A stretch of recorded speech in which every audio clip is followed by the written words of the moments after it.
people on the go. Anything you'd like to say, Shelly, to introduce the session?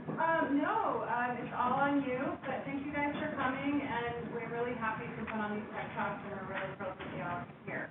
Thank you. All right, and also thank you to those who are joining us remotely. A couple exercises I'm going to do in the room that you guys who are remote may not really get what's going on, but you will get the debrief, which is the more important part. So the first exercise, I'm going to do a quick one just to get started. I distributed these sheets that have the circles, so I'd like you to take one and partner with somebody. So you and your partner are going to be using one sheet. So partner with somebody, so make sure between the two of you, you have a sheet. If not, let me know so I can give you extra sheets. So if you don't have one, let me know. Has their sheet and their partner. Okay. So, can we do three? Sure, why not? So this is the exercise. I would like you to draw as many objects as you can using these circles. There are simple conditions. Number one, the objects have to be recognizable. Means like real objects, not abstract art. They don't have to look pretty, they just need to be recognizable. The second condition, the circle needs to be part of the object. So I have 3 examples so you know exactly what this means, and then I'm going to say go and set the timer. So example number 1 is a smiley face. So the object, very simple. Example number 2 is planet Saturn. So object, but you can go outside if you want. Example 3 is a soccer ball. So if you and your partner, you're a team. Go.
Seconds.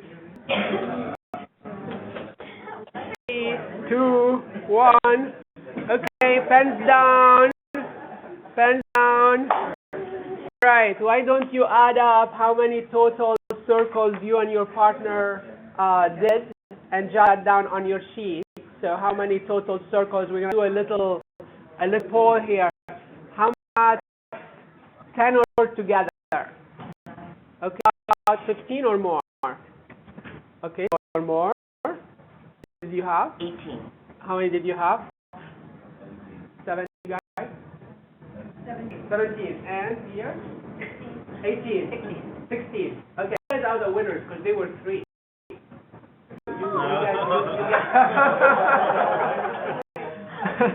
And the prize is going to be 77% dark chocolate. So I'm going to put it here. You can pick it up at the break or afterwards.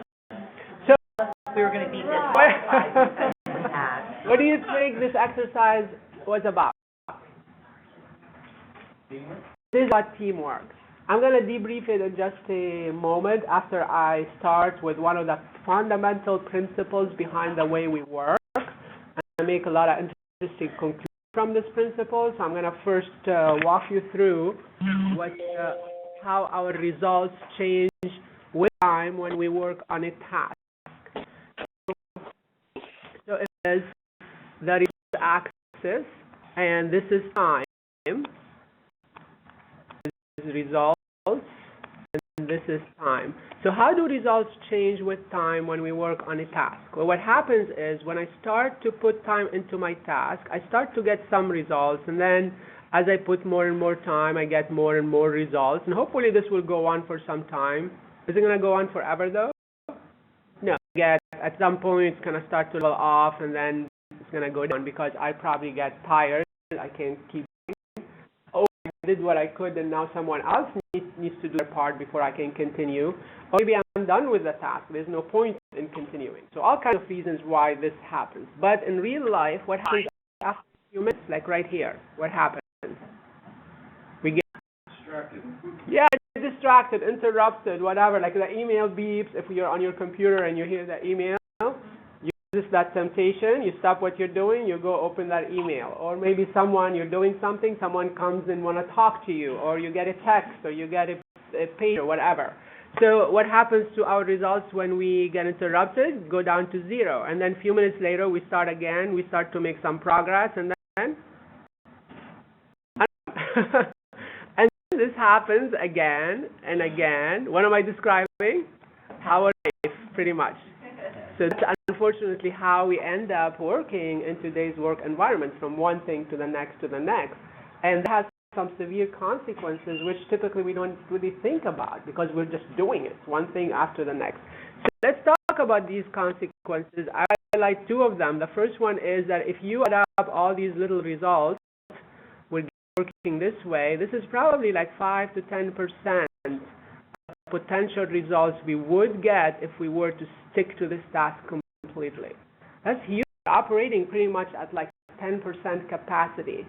That's number 1. Number 2, when we work a few minutes here, a few minutes there, we're probably just doing the quick fixes and just getting by with what we can do in those little moments, as opposed to like stepping back and really thinking, how can I solve this problem in a bigger way? How can I be more strategic, more creative? So we're robbing ourselves of that opportunity. So these are 2 consequences. So therefore, the idea is we really need to stay focused long enough in order to get in depth and do things much more efficiently, so much faster, but also to get to that depth and be able to come up with meaningful accomplishments. So we call this the accomplishment zone. And we need to stay focused long enough to get to that accomplishment zone. Now, long enough, by the way, depends on the task. So for some tasks, it may be 5 or 10 minutes, and that's enough to get into that issue or whatever it is, and then solve it and move forward. For some tasks, it may be 20, 30 minutes, and maybe several hours. So it really depends on the task. So this is not a fixed formula. This is more a mindset that says, what I'm undertaking, I will first decide how much do I need to read into it and do something that's meaningful, and then carve that time to do it.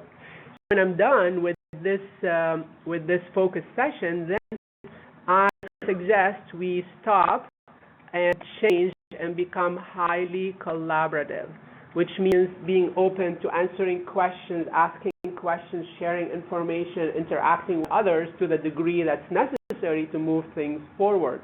We call this the collaboration zone, and the results we expect here are going to be actually quite significant because we are very interdependent. We need each other to accomplish more.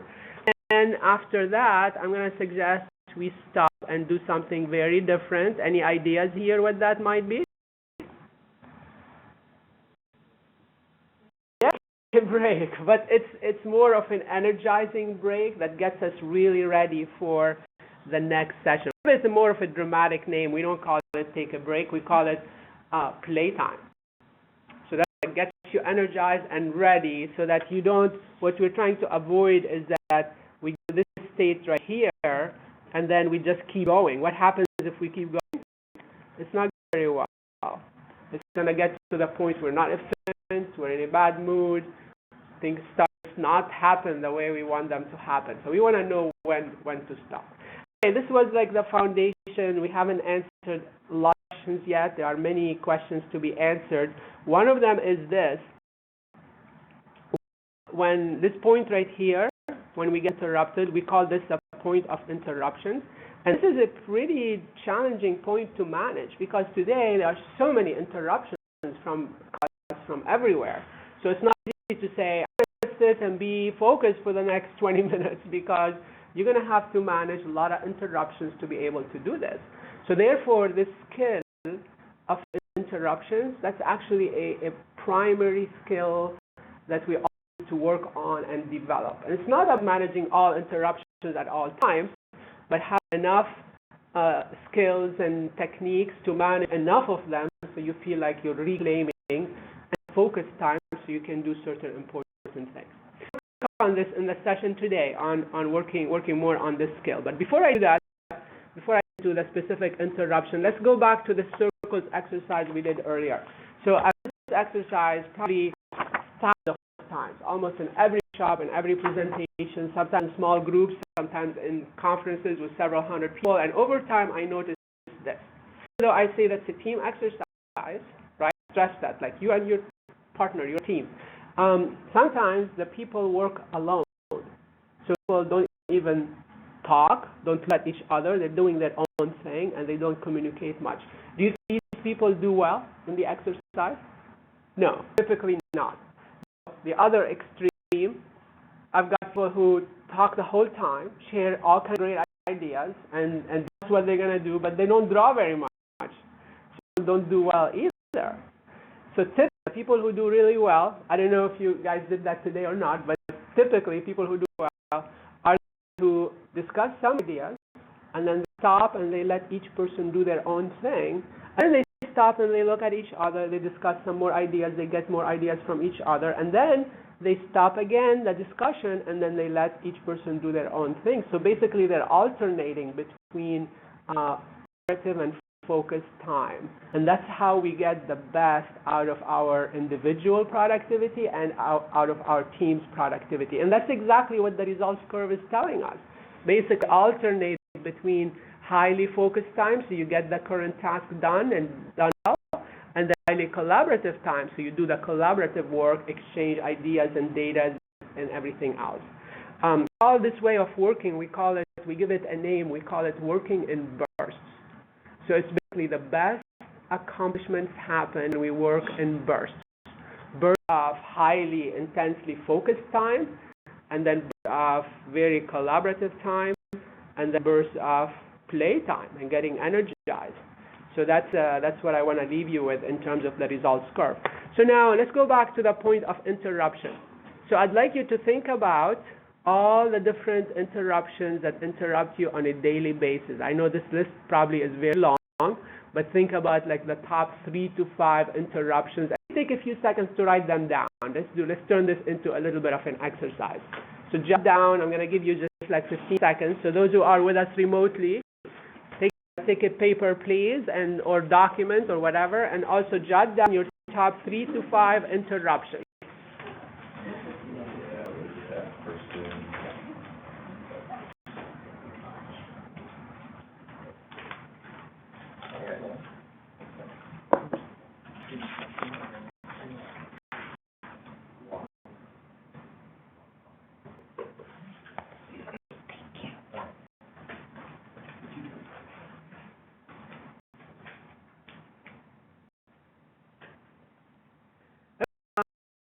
So you probably have at least a few down. So how many had email down as potential interruption? Yeah, huge, right? Email all the time. Okay, how many have people as an interruption?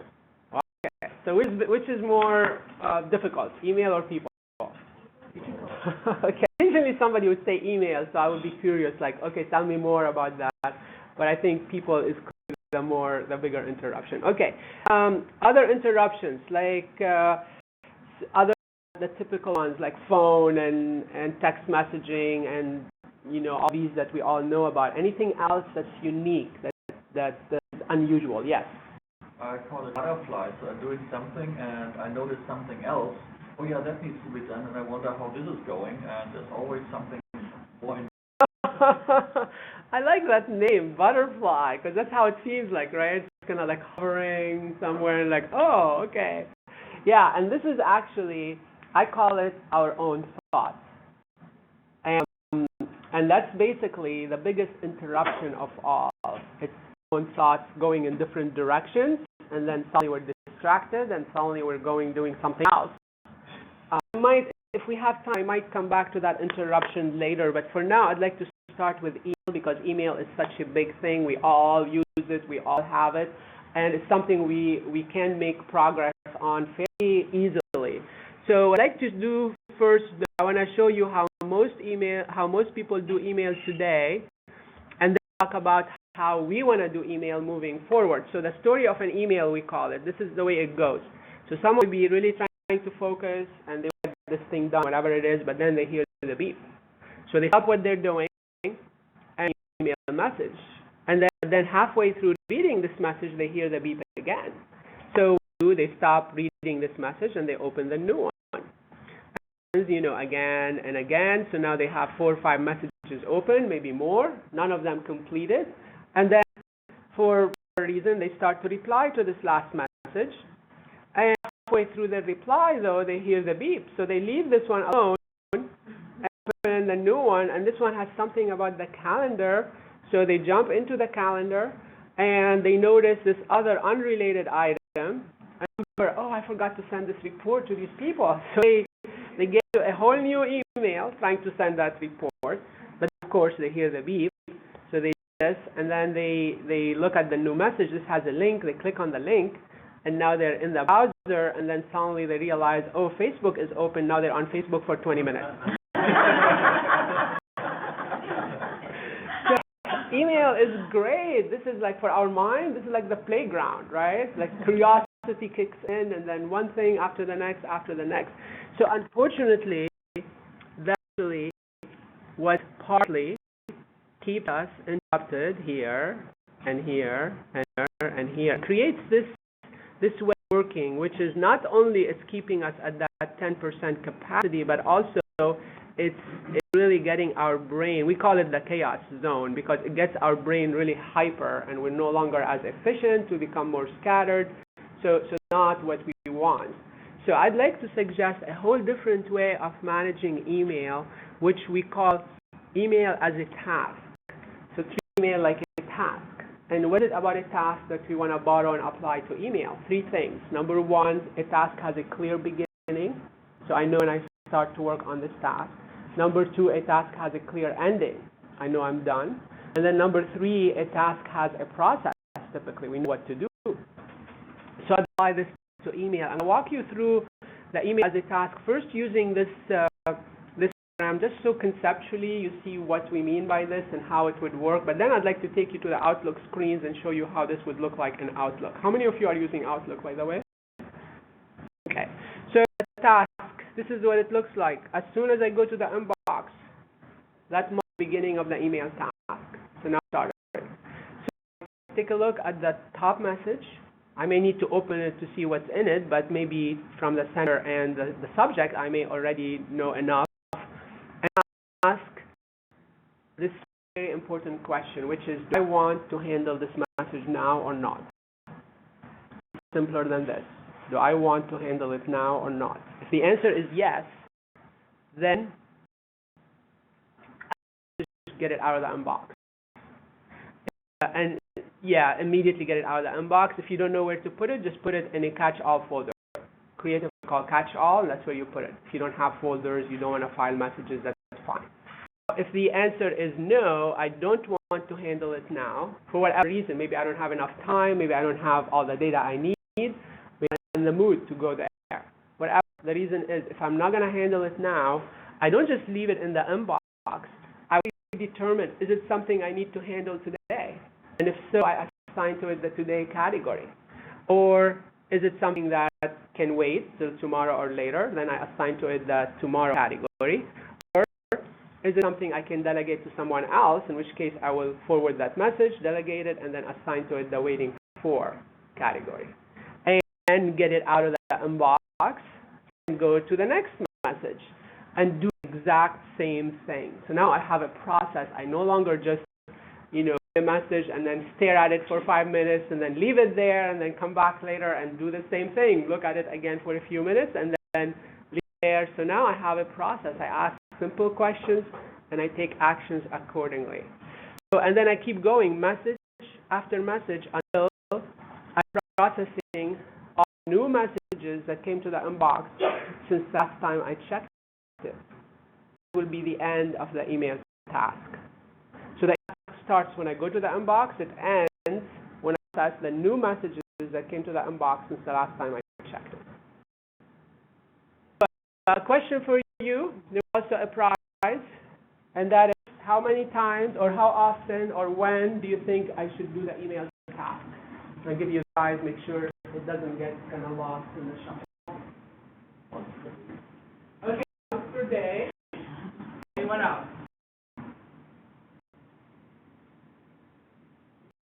For today. By the way, the correct answer I'm looking for, let's see what prize this answer is going to win, is not times per day.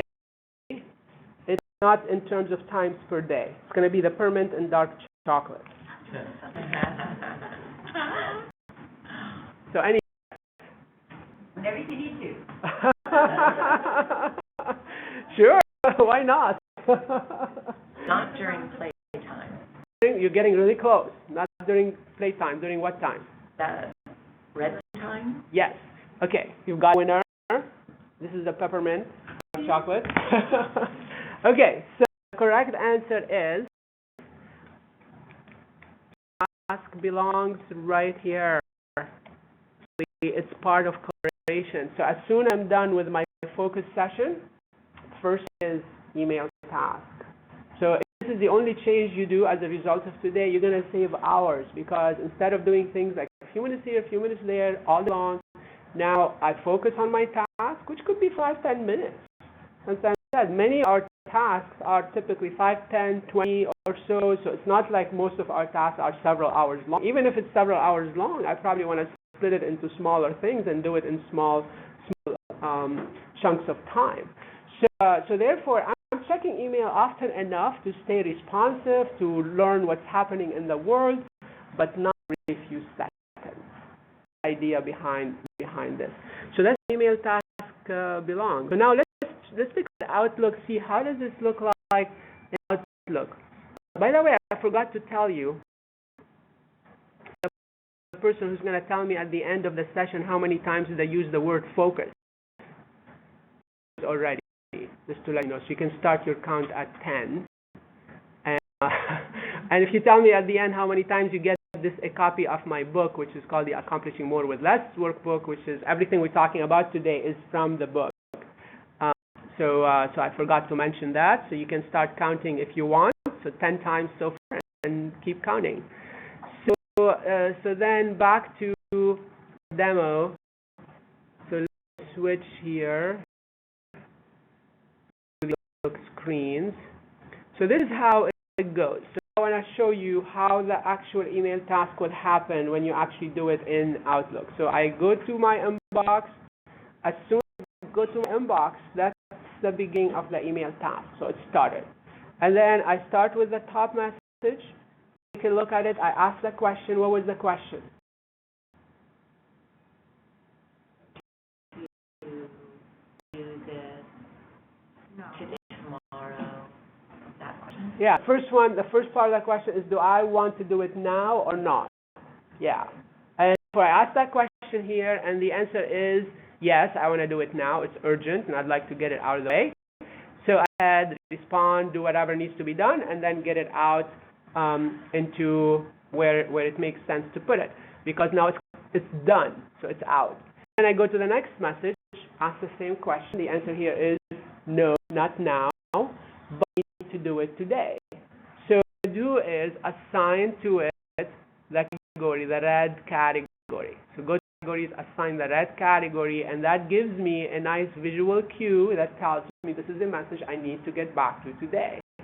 So now confusion, I don't need to keep looking for these messages and always concerned, anxious, am I missing something? Because I know that it's clearly marked. I go to the next message. This one actually I also want to do later today. And however, it's pretty time sensitive. I want to make sure I get to it in the early afternoon. So also add a follow-up and a reminder for 1 p.m. So now I have both the and a reminder which will pop up at 1 p.m. Then go to the next message. This one I don't have to do it today. I could if I have time, but I don't have to. So what I need to do is assign to it the blue category. It's still outstanding, but it doesn't have to be handled today. It's okay if I don't get to it today. If I have time, I will, but if I don't, it's okay. So then I go to the next message. This one I'm going to delegate to someone else. So assign to it category because it's important. I don't want to delegate this message and forget about it. I'd like to keep an eye on it and until I get a confirmation that it was handled. So I'm going to it the yellow category. And going until I'm done with all the new messages that came in my inbox since the last time I checked it, and now I'm done with the email task. So quick observation first. You saw me categorize a lot of messages. That's because I'm demonstrating the categories to you. In life, when you go do the email task, try to answer as many of those messages as you can. So the idea behind the email task is to actually handle those messages and get answers out. It's not categorize them. You only categorize the messages that you can't possibly handle right then. So generally speaking, I would say it's good to say when you email task, you want to end up having answered maybe 50 to 70% plus of your messages right then, and then categorize the ones you can't handle right then. So now, having done this, wouldn't it be nice to have a view where I see all the colored messages organized by color in one place, instead of go up and down and find them and be for them? What is such a view in Outlook? It's really easy. It's called the categorized mail search folder. A valuable view. What would you call this if you were to give it more of a descriptive name? Email to-do list. Clearly defined email to-do list. I don't have to be wondering what is it and when and am I doing something. It's very nicely marked. What I need to do today. What can most importantly, I'm sure you probably work on projects and things where you're always waiting for somebody to give you some answer and you can't proceed without that answer. So now I know exactly what I'm waiting for. I be missing things and forgetting that, oh, this one is becoming time sensitive or it's becoming a big deal. I know what I'm waiting for, and I can review this periodically and then come up with these two items I need to escalate because otherwise we're going to run really late on this project. So it just facilitates your work and your communication. So that's the to-do list. Okay, so now that I have this nice email to-do list, when I go back to the inbox, do I really want to see all these colored messages in the inbox? Because they're very distracting. And our brain, right, is curious. So we're going to get back into the same messages we already decided on. So I'd rather not see them there. So what I would suggest is to basically add to the inbox, and this filter, you criteria categories is empty. What will criteria?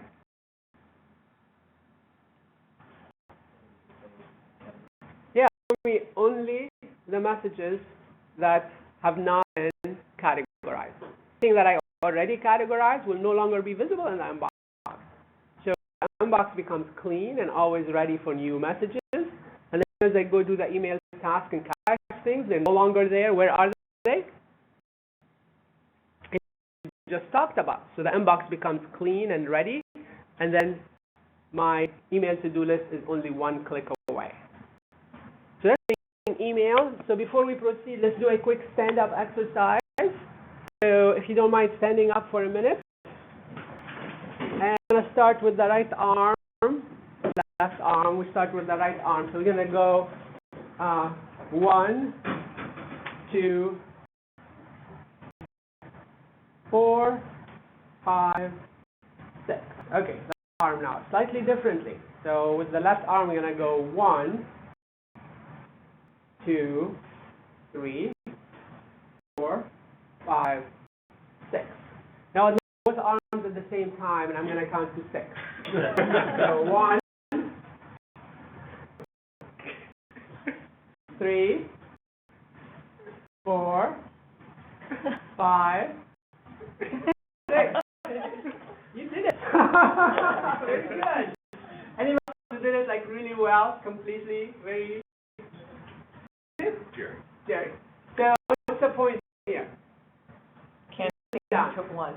Yeah, multitasking is really difficult, unless your name is Jerry, of course.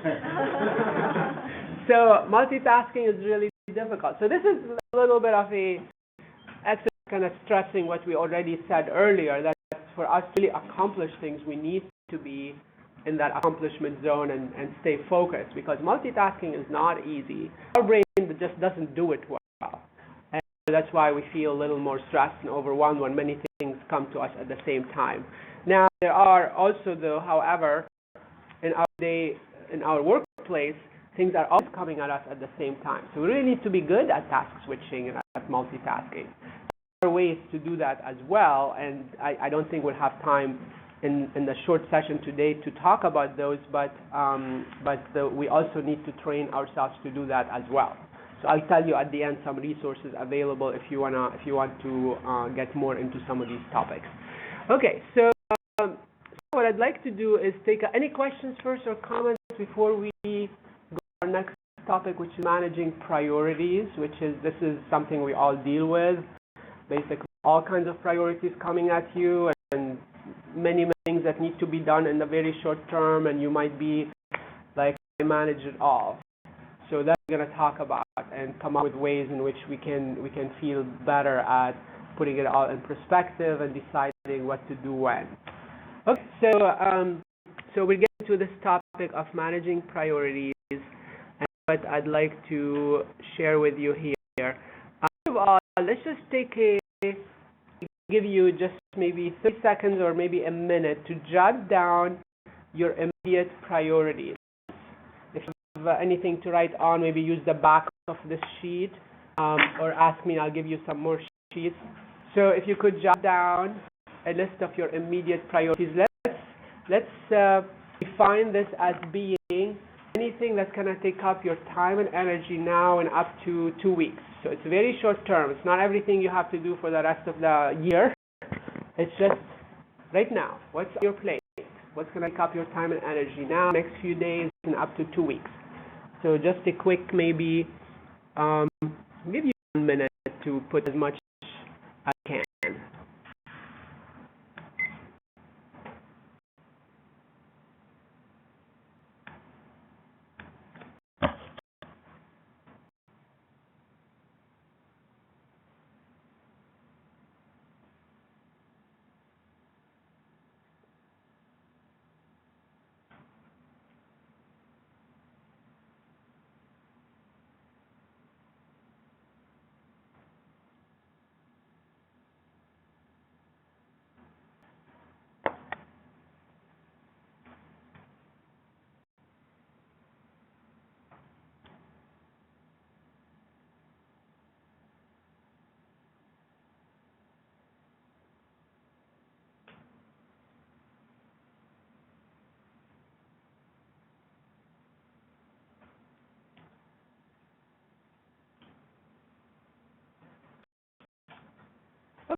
Enough things done. It's okay if you haven't completed this list, but that's something you could do later. So this tool I'm going to share with you, which is called the Immediate Priorities Matrix, is intended for times when you have just a lot of those priorities and you want to figure out how to manage them well. So what the matrix looks like, and what I'd like you to do, you and your partner, take a look at and see if you can come up with, we took out, by the way, this is just a sample, that's somebody's matrix. We took out the row. So intentionally, because I'd like you and your partner, the person you did the exercise with earlier, see if you take a look at the matrix and come up with what those headings are.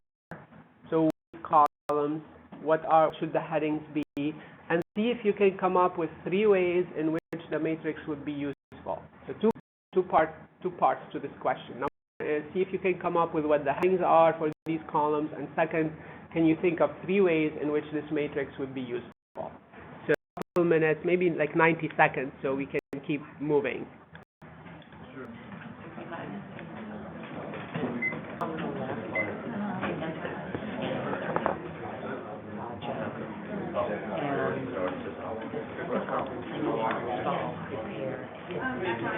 Exactly as the action. And the third column may be whether it's defined. I think it's actually, Define what. I mean, it looks to me that this is the description, but this is the actual action item. Because read it, see all the verbs.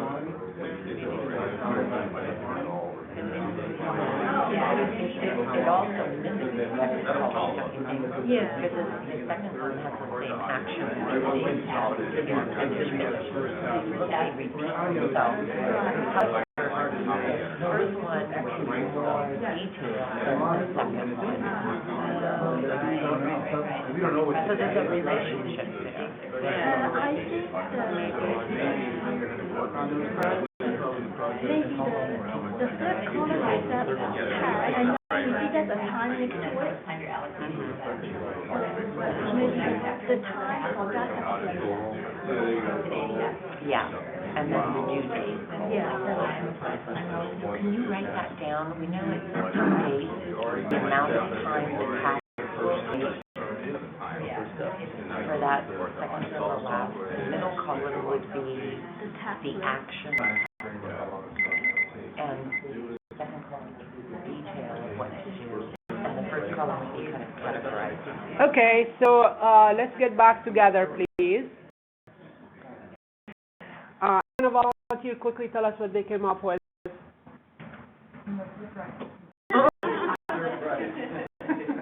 I don't have to shop. You get an applause. Not as rewarding, huh? She gets that all the time anyway. That's right. Okay. So is the first one, the project name on the task being completed? No, wrong task. Then the step, the roadmap, action to be taken, the due to make the completion, and then when. Okay. And you talk about ways in which this would be useful? It gives you an estimate of how to. Yeah. Okay. And actually see what needs to be done. Right. So you're no longer spending time or. Okay. Good. Thank you. All right. Let's give them a round of applause then. Okay. So let's quickly through it. That was really good, actually. Let me walk you through some of the nuances, but then most importantly, the 3 ways in which this would be helpful. So the first one is the priorities, whatever they could be, project, tasks, issues, whatever. The second is a breakdown, take priority, whatever it is, break it down into smaller components that are easier, more actionable. The third is the immediate. This is the most important column in this matrix, the immediate. Even if I have 5 or 6 things to do, 1 or 2 are what needs to happen first before I can do anything else. So immediate. And then this is the estimate for the immediate. This is the deadline for the immediate.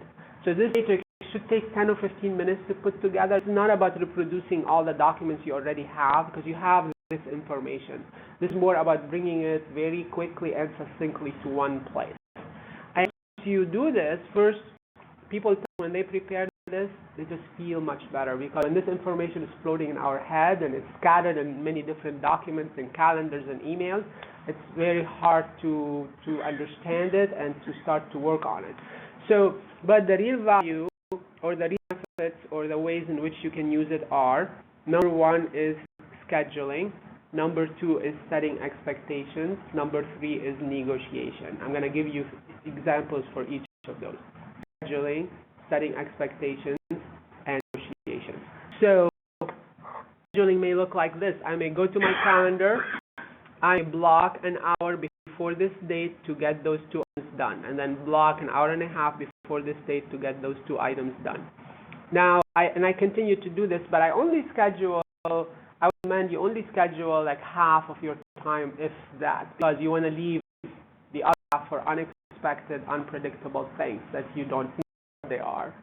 So, and some people schedule even less, or depending on the nature of your work and how you handle things in general.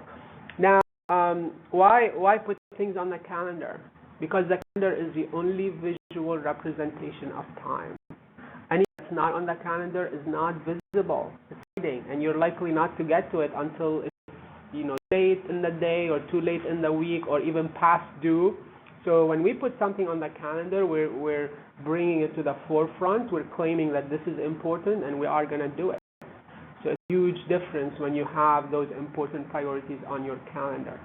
So now for most of us, as we go down the list and schedule, we'd like to get to a point where we're already overscheduled. There are more items to do. So then setting expectations and negotiation kick in. So it's a simple example of setting expectations. I may get in touch with the stakeholders, let them know I can't deliver the budget by the 22nd, but I'll have it for them the following Monday. Letting them know a week or 2 ahead of time. So this is being a team player. That's also building trust, and that's also keeping the relationship going instead of surprising them the last minute or the day after, not even get back to them and then having them get back to me. So I think that's a great way to be proactive. Sometimes that's not okay to do this because this is an important deliverable and lots of people, groups, and projects depend on it. So I can't just say, I'm going to delay this.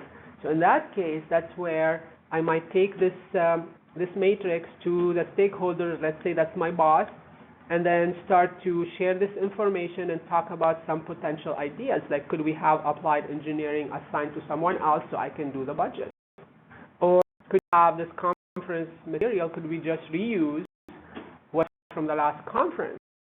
So I have to do the budget. What are we doing in this discussion? Negotiate. Yeah. Good position to negotiate. I think I have data, so I'm not saying, well, we can't do this, there's too much happening. I have specific data that shows what's happening, that already broken into smaller components, so we have a lot to work with. I'm going to be a really good negotiator and a problem solver instead of just going and like, okay, there's too much to do. The matrix has done some amazing things to so many people. It doesn't have to look like this. You can simplify it. You can add to it depending on what you put in it. So the idea is having that breakdown and having the realistic estimates as opposed to keeping it in a head and thinking it's this or having it be scattered in so many places. So this is like one place to look at it.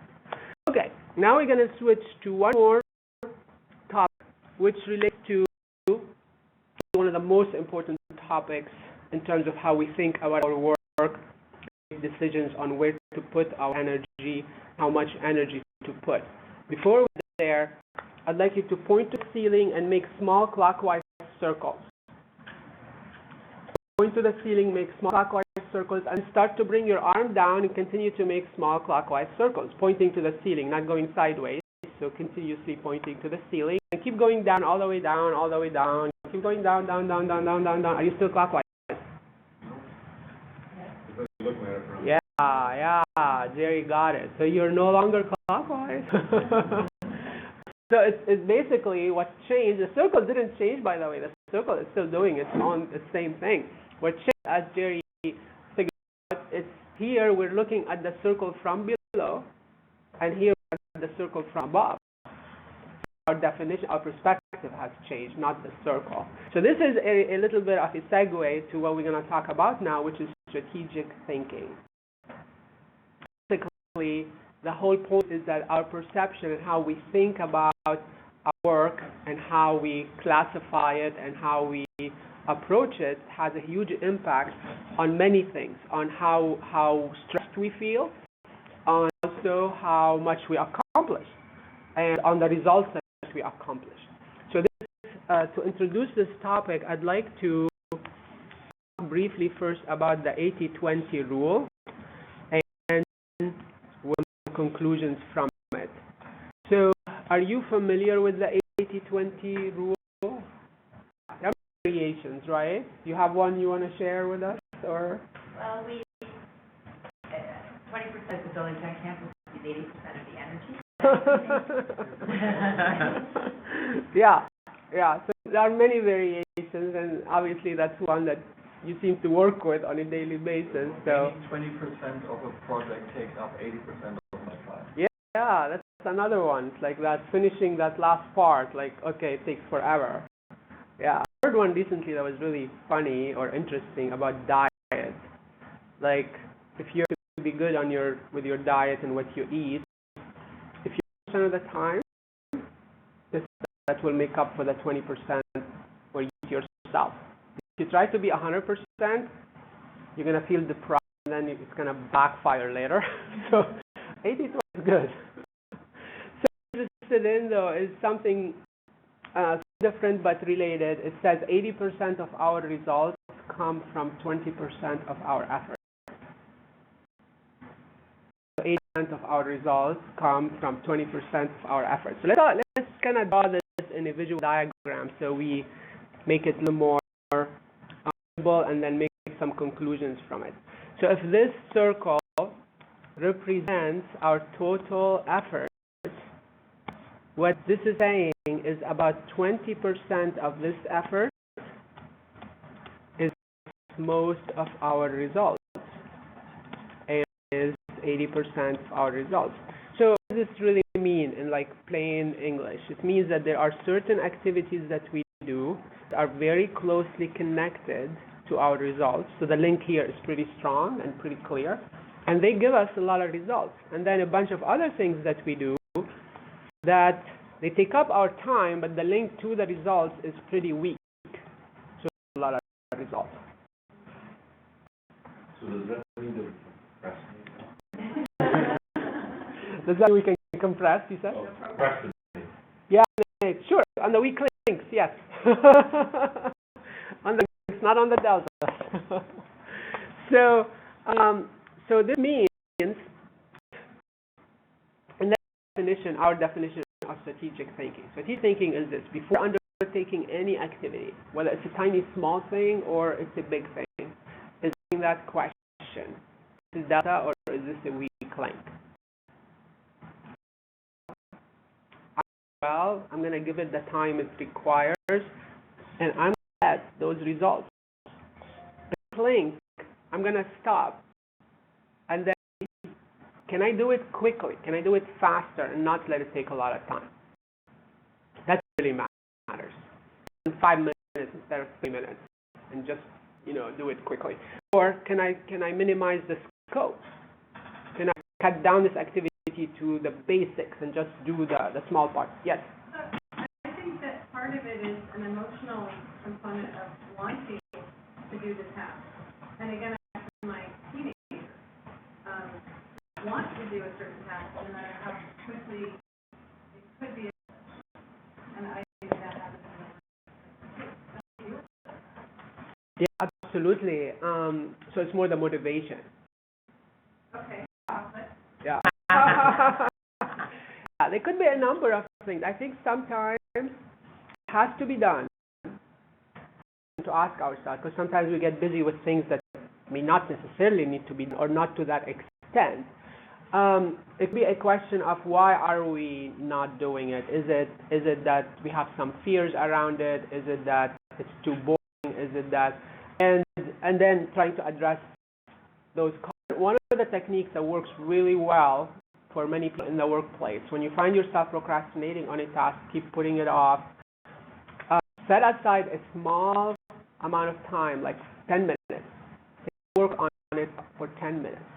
And that takes away some of the fear already, because typically we're afraid from the task because oh, we have this idea, it's boring, it's going to take us so long time. Once we get started, it's hard to get out of it.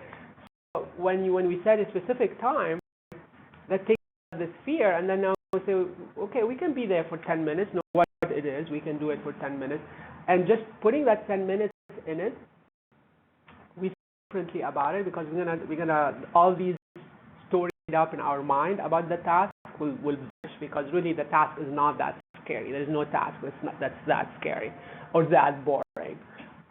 So breaking things down into smaller components, I think specific times can go a long way in helping us take away that procrastination and postponing things. That's a huge topic. We can talk about, for a time. We have a whole 12-week leadership program that addresses that topic. It's a big one, but yeah, thank you for the observation. Okay, if it's a weak link, then what I'm going to do, I'm going to try to do it quickly if possible, so not let it take a lot of time. I'm going to try to minimize the scope, or maybe even eliminate it altogether if possible. If I do this, even modestly successful, so that I was able to reduce the weak links just 10% of the time. 10%, not a big deal. And then if I occupy this time with that, what would increase? So if 20 gives me 80, what would 10 give me? So 50% of 80, which will be 40%. So I'm going to get 40% increase. And how much more effort did I have to put to get that increase? 0. Because the total effort represented by this circle did not change. What changed is reducing those, applying the time to those. So this is really, that's a big thought that can really help us tremendously. So getting more accomplished, not about working harder and longer. You already probably are working as much as you can work. It's much more about working more strategically and being consistently trying to reduce those weak links at the small little level, also at the largest task and the biggest project. So this is not about the big things. This is even about the small things, like email. You get this email message, before 15 minutes, add the details and respond in detail and all this. Is this a delta or a weak link? If it's delta, maybe it deserves that kind of response, and you will be accurate and edit your response and get it out really clearly. But if it's a weak link, you may want to just send that in 1 or 2 sentences and move on. So it applies at all levels. So example, before we wrap up, one participant, she was working on this weekly report she prepares for her team, which would take her 3-4 hours every week, pulling data from many different databases, analyzing it, putting it into pivot tables, all this stuff. She was skeptical if this was really a delta or a weak link. So she went back to her team and asked them, which sections of this report are you using and how are you using them? So she found they're using 2 sections from the database in about 20 minutes. The rest was just nice to have. They used to use it, but things have changed over time and they don't use it. So she convinced them and her boss to reduce this report to those 2 sections. Now, this is a win-win. This is strategic thinking, and that's the kind of thing we're going to do on a daily basis. So in this case, just to illustrate this a little bit more, a big weak link, which was taking her 3 to 4 hours, and did actually, she found that there is a little delta in this big weak link, which she can get out of the database in 20 minutes, and convinced her team to cut down on all this and just keep that thing. So that's what we're going to be thinking. Everything that we do at all levels, all the time. So this is more a new mindset. This is the mindset we talked about earlier.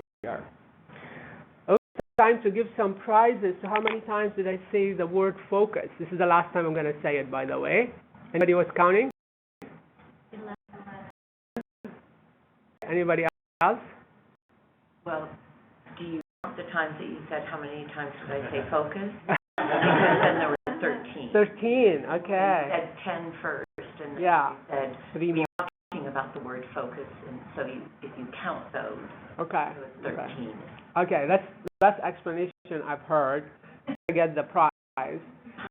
Chocolate. Yeah, this is not Oh, no, chocolate this though, is this the is a book. Yeah, so you're gonna need to give me your card, and we'll send you a copy of the book. So, talking about some additional resources. So everything we talked about today is in the book, by the way, and then we have on campus on September 26th the whole day version of what we talked about today. So we focus on a few things and give you some tangible things you can do, but a lot more. That's a huge topic. So so for those who are interested in learning a lot more, you can check out that workshop. I think there are still seats available now, but these things fill up pretty quickly, so you want to check it out now. So accomplishing more with less in the technology world, on September 26th, and we do a lot of webinars on also for on an ongoing basis. You can check out webinars.stanford.edu. Also, for those who are active in the conference space, I'm sending a proposal to present at South by Southwest next year, conference in Austin, Texas, every year. So for those who would like to help get this message across to big, broader audiences, you can go vote for my presentation on tinyurl.com/vote-for-results. So thank you for being here today, and questions. So we have time for a few questions if anybody would like to take a few questions, have a few questions. Yes? Do you employ these techniques yourself? Absolutely. I try every single, well, usually me and the team, we try everything because we want to not only provide one aspect of things, because we're different, meaning as in the workplace, and we need to address all different types of personalities and behaviors. Yes. So, how do you deal with activities that don't have like an immediate impact, but you really want to do it because it's fun and you're really good at it and it gives you satisfaction to it? Yeah. Much more interesting than the real stuff that you find in your inbox. Yeah. There's many different thoughts on that. Number one, you must absolutely do those because that's the energy you're going to take back to the other part of the work. So it's not even if doesn't have an immediate impact, the energy that you get has immediate impact. The question goes back to also 80-20. Like if you start doing those a lot of the time at the expense of the things that have immediate impact, that may backfire. But if you keep those in somehow a good ratio between that and what you do, that's great. Like Google for a while, I don't think they do that anymore. They let everyone use I think it was 20% of their time to do whatever they want, something creative, new project that's not on their project list, so they come up with something creative and unusual. So yeah, I would say like keeping it in balance, but necessary, I would say, because it gives us that energy. We'll take one more. All right, Thank you so much. Oh, you're welcome. Good luck, everybody, with your accomplishments.